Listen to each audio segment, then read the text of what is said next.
नमस्कार, आप देख रहे हैं इंडिया न्यूज। आपके साथ मैं हूं वंदना स्रोही। आज दिलचस्प मुकाबला होने वाला है लखनऊ सुपर जॉयंट्स के साथ दिल्ली कैपिटल्स का। और खास बात इस बार ये रहेगी क्योंकि 4 मैचों में आज 5वां मैच क्योंकि लखनऊ सुपर जॉयंट्स खेलने वाली है, उसमें अभी तक 3 मैच लगातार जीते हैं। शुरुआत में एक मैच लखनऊ सुपर जॉयंट्स ने हारा था, लेकिन खास बात यह भी है कि आज दिल्ली कैपिटल्स के साथ मुकाबला और अभी तक एक भी मुकाबला नहीं जीती आईपीएल में दिल्ली। वो तो उसके ऊपर तो चलेंगे, बट कल वाले मैच के ऊपर आपको नहीं लगता थोड़ी सी बात करनी चाहिए? बहुत अच्छी डिप्लोमेसी हुई है क्रिकेट पे। बिल्कुल, कल का भी मुकाबले का हम जिक्र करेंगे क्योंकि कल जो मुकाबला हुआ उसमें विराट कोहली को लेकर सबसे ज्यादा उम्मीदें की जा रही थी। हालांकि उनका बल्ला नहीं चल पाया और टीम को हार का सामना भी करना। पर उन्होंने एक बहुत अच्छी बात की वंदना, उन्होंने जाके जिस तरह से हार्दिक पांड्या से अपनी स्पोर्ट्समैनशिप दिखा के उन्होंने उसको हाथ मिलाया, गले लगाया, उससे बहुत फायदा हुआ टीम को। ये बहुत अच्छा जेस्चर था। ये पहली बार नहीं हुआ वंदना, पहले 2019 के वर्ल्ड कप मैच में किया ओवल में भी हमें याद है, जब इंडिया ऑस्ट्रेलिया का मैच था, उन्होंने स्मिथ को जो सैंड पेपर गेट के ऊपर काफी बदनाम हो गए थे, उन्होंने जाके रोका और बोले अब ये बंद करो। और सारे चलिए दर्शकों को डिटेल में कल की जो मैच की खबरें हाइलाइट्स हैं वो बता देते हैं। 5 बार की चैंपियन मुंबई इंडियंस ने जीत की राह पकड़ ली है और 3 हार के बाद कल मुंबई ने रॉयल चैलेंजर्स बेंगलुरु को 7 विकेट से मात दी है और इस सीजन में लगातार दूसरी जीत दर्ज की है। वहीं किंग कोहली जैसे सितारों से सजी हुई फाफ डु प्लेसिस की आरसीबी की यह लगातार चौथी हार है। बेंगलुरु ने पहले बल्लेबाजी करते हुए 20 ओवर में 8 विकेट पर 196 रन बनाए। मुंबई ने इस बड़े टारगेट को सिर्फ 15 ओवर 3 गेंदों में ही 3 विकेट खोकर हासिल कर लिया। मुंबई की ओर से जसप्रीत बुमराह को 5 विकेट मिले।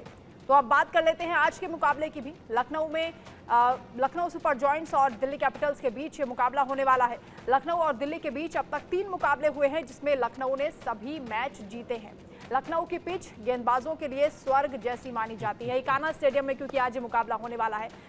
पिच की भी जरा सी बात कर लेते हैं और गेंदबाजों के लिए कैसे ये मुफीद होगी। देखिए, गेंदबाजों के लिए थोड़ा सा टफ हो जाता है। इसके ऊपर इसका हाईएस्ट टोटल है 199 रन आईपीएल में बना। ये क्योंकि एक नई पिच है तो इसके अंदर बॉल रुकता है और अनप्रेडिक्टेबल होता है। जैसे मैं हमेशा कहता आता हूँ, ये पिच ऑड इवन के फॉर्मूले पे चलती है जी। एक दिन आपका ऑड होगा, अगले दिन इवन होगा। एक दिन बहुत अच्छी शानदार खेली जाएगी, अगले दिन बड़ा मुश्किल होगा बॉलर्स को 5वें ओवर के बाद इसको आगे लेके जाना। तो पिच के बारे में हम कुछ ज़्यादा नहीं कह सकते। टॉस जीतने वाली टीम 5 बार जीती है और जो हारी है वो 3 बार हारी है। बट इम्पॉर्टेंट बात यह है कि आज का मुकाबला दोनों टीम के लिए बहुत ज़रूरी है। जिस तरह से वो खेल रहे हैं, लखनऊ का होम ग्राउंड है और दिल्ली के किसी ग्राउंड पे भी आप खिलवा लो, हार तो निश्चित है उनकी। बाकी कोई चीज़ सर्टेन हो ना हो, हार पक्की है। ये परफॉर्मेंस में इतनी गिरावट क्यों हो रही है? नोएल डेविड सर भी हमारे साथ क्योंकि जुड़ गए हैं। सर, आज के मुकाबले को किस तरह से आप देख रहे हैं? एक टीम ऐसी है जो लगातार 3 मैचों में जीतती हुई आ रही है और उसका मुकाबला ऐसी टीम से जिससे वो पहले भी पटखनी दे चुकी है। के लिए बहुत इम्पोर्टेंट गेम है क्योंकि अगर they want to stay alive ये कंपटीशन में तो ये जीतना चाहिए और यहाँ से लगातार जीत हासिल करते रहना चाहिए उनको। बिकॉज अगर नहीं जीते तो आरसीबी की भी वही हालत हुई जो क्वालिफाई राउंड्स के लिए मुश्किल हो जाएगा। तो आई थिंक दिल्ली के लिए बहुत बड़ा गेम है ये। जीत के if you look at the winning streak, I think they have a slight opportunity and edge against Lucknow Giants, but at the same time Lucknow Giants as a solid team, but वो लोग मयंक यादव को मिस करेंगे जो एक शानदार उभरता हुआ खिलाड़ी है, जो एक तेज गेंदबाज है। आई थिंक वो एक मिस करेंगे, बट अदरवाइज लखनऊ की भी काफ़ी अच्छी बैलेंस साइड है and I think it is going to be a keen contest and I think Delhi के लिए बहुत इंपॉर्टेंट गेम है। देखिए, बहुत इंपॉर्टेंट तो नोल। अच्छा, hello, welcome to the show. नोल, आपने देखा है कि जिस हिसाब से फैन के इमोशंस जुड़े होते हैं एक टीम के साथ, अगर टीम लगातार 4 मैचेस हारे, 5 मैचेस में से 3 लगातार बड़े मार्जिन से हारे, तो उस टाइम पे फैंस का मनोबल कैसा होता है? और ये ड्रेसिंग रूम में जो एज अ प्लेयर आप क्या बताएंगे कि ड्रेसिंग रूम में उस टाइम पे क्या हालात होते हैं, प्लेयर्स कैसा सोचते हैं, उनका मनोबल कैसा होता है? नोल जी, अगर मैं एक फैन फॉलोअर हूँ दिल्ली का तो एक डिसअपॉइंट तो रहेगा ही रहेगा क्योंकि एक लगातार 4 गेम हार रहे हैं, you know, they are not winning. एक फैन के according, you know, I will be very sad, you know, क्या कर सकते हैं टीम के लिए, what they can do and all that. But at the same time एक fan also एक team को they can get it to a next stage, like cheering them up, giving them the best confidence जैसा दे सकते हैं वो लोग. But माहौल जो ड्रेसिंग रूम में रहता है when a team loses consecutively, moral spirits and everything काफी low रहता है. But the support staff which is there, वो जो रहते हैं, they play a great role, in uplifting the moral support of the team, the spirits of the team, that which is very important, because the support staff knows क्या गलती कर रहे हैं off the field and on the field. That will the support staff will know, and they will explain it to the players. Their words will play a major role in supporting the team. I think the support staff have to play a huge role now with the Delhi captains, because whatsoever, yes, losing is a part and parcel, we say, but at the same time competition में रहना है तो winning भी important है. Well इन्होंने बताया winning बड़ा important चीज़ है, और स्पेशली एक बड़ी टीम दिल्ली एक बड़ा गढ़ माना जाता है, अगर वो हारे तो आप उसको कैसे देखते हैं. बट मोर इम्पोर्टेंटली नोल, थोड़े दिन पहले ये डिस्कशन में हमारे साथ टीपी सिंह भी जुड़ चुके हैं, जो रेलवेज के कोच हैं, एंड आपका तो रेलवेज से पुराना नाता रहा है इन टर्म्स ऑफ उनके अगेंस्ट आपने काफ़ी अच्छा पारियां खेली है. But before I get TP Singh on the line, मैं नोल डेविड से पूछता हूँ. नोल, ये जिस हिसाब से ये जो सिचुएशन आ गई है कि किसी टीम के पास बॉलर नहीं है, किसी के पास स्पिनर नहीं है, किसी ने अपने टॉप ऑर्डर को जाने दिया है, तो आई थिंक ये one day of madness and पूरा सीजन वो सफ़र कर जाता है ऑक्शन में. यही निकल के आया. क्या आप अग्री करते हैं, जो लोग ऑक्शन में बैठ के चूज करते हैं टीम, ये खामियां उनमें रादर देन द प्लेयर्स? आपका व्यू? कल क्लियरली दिख गया आरसीबी मैच में. आप कितना भी रन डालिए बोर्ड पे, अगर आपकी बॉलिंग साइड वीक है, you are let down completely. अगर बल्लेबाज आके आपको 200 220 भी डाले T20 मैच में, and if your bowlers are not sticking to the points, then it becomes difficult. And that's वही हुआ कल शाम में आरसीबी से. 190 197 was a good score, but देखा गया तो बॉलर्स आप उनके पास है नहीं. देयर इज नो स्पिनर्स जो can take wickets. There is no medium pacers which can take wickets. So I think that's the key point. And if you see in the auction, I think the most important thing is the franchisee owners which choose their sides, and and they go according to the scout. जो scout करते हैं, go around domestic matches में जो देखते हैं, they pick up good plays. I think the scouts play a major role in advising the franchisees during the auction time. And I think when everything happens, I think the understanding between the scout and the franchises has to be important. I feel so, because अगर एक जिम्मेदारी दी है मेरे लिए कि scouting करो और talent को पिक करके हमारे you show us, so it is important that they understand my viewpoints also and understand ये player अच्छा है, you try करो.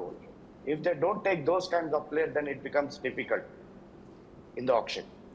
बिल्कुल, ऑक्शन पर हम आगे भी बात करेंगे सर, क्योंकि गेंदबाजों की भी बात हो रही है. नवाबों के शहर में आज तूफानी गेंदबाजी की उम्मीद की जा रही है, लेकिन मयंक यादव को लेकर जो थोड़ा नवाबों का नवाब लगा. हाँ, नवाबों का नवाब जो इतना बड़ा तेज गेंदबाज है, और जिसने मतलब पूरी दुनिया में अपना हाहाकार मचा दिया. वो 2-4 स्पेल्स देख के 8 ओवर का स्पेल था, उसने बिल्कुल सबको बता दिया वो है क्या.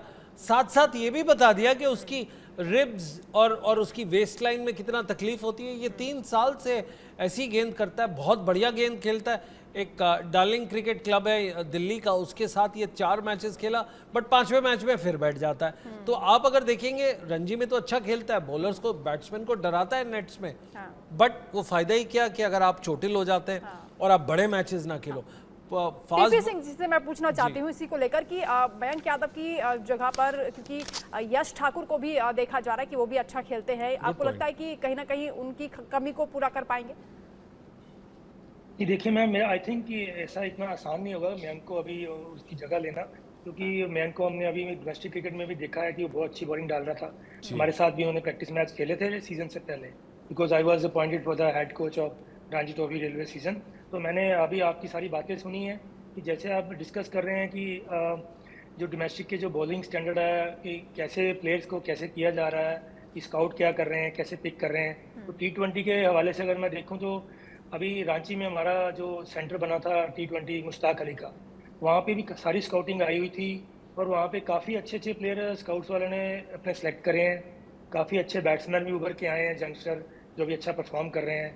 तो बहुत अच्छा सिस्टम चल रहा है, लेकिन कहीं ना कहीं मेरे को ये सारा इस बार सीज़न जो 5 महीने मैंने देखा है, हर जगह ट्रैवल करके T20 विजय हज़ारे, उसके बाद टेस्ट क्रिकेट रणजी ट्रॉफी की, तो BCCI में बहुत कुछ अच्छा भी हो रहा है, लेकिन साथ ही साथ कहीं ना कहीं आई थिंक बॉलिंग स्टैंडर्ड का अगर मैं बात करूं तो कहीं ना कहीं लैकिंग आ रही है।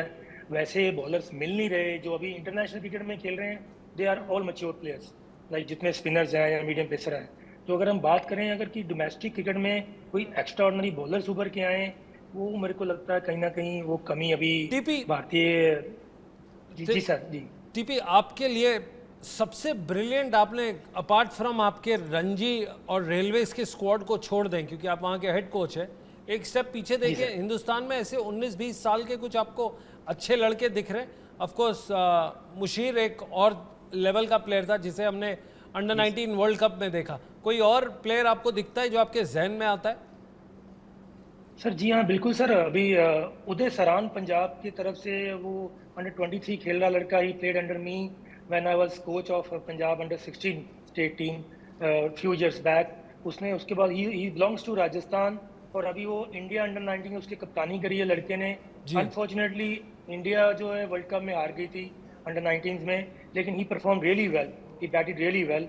और उसने जिस हिसाब से उसका कॉन्फिडेंस लेवल लड़के का, मेरे को लगता है कि जैसे विराट कोहली खेलते हैं अपनी यंग्स टाइम पे, जैसे उन्होंने उसका फिटनेस लेवल है, उस तरह से मैं उसको हाईली रेट करूंगा, उदय सरान को, एज वेल एज और भी कई अच्छे प्लेयर हमने देखे हैं। टीपी, यही आपको रोकना चाहूंगा। हाई तो आप उस प्लेयर को रेट करेंगे, बट वो दिन कब आएगा जब आप दिल्ली कैपिटल्स को हाईली रेट करोगे किसी भी टीम के अगेंस्ट? क्योंकि बड़ी बात तो वही है। जी टीपी जी सर, आज मेरा मन पूरा दिल्ली के साथ है सर। हम पंजाब से हैं और दिल्ली हमारे साथ साथ रहने वाले लोग हैं हम। और जैसे मैंने पहले ही बोला हुआ है कि 1-2 इंटरव्यूज में, अगर टूर्नामेंट में बने रहना है, अगर कुछ आप चाहते हैं कि हम चैंपियनशिप की तौर जाना है, तो सर मतलब आज कोई इनके पास कोई मतलब सेकंड थॉट नहीं होना चाहिए।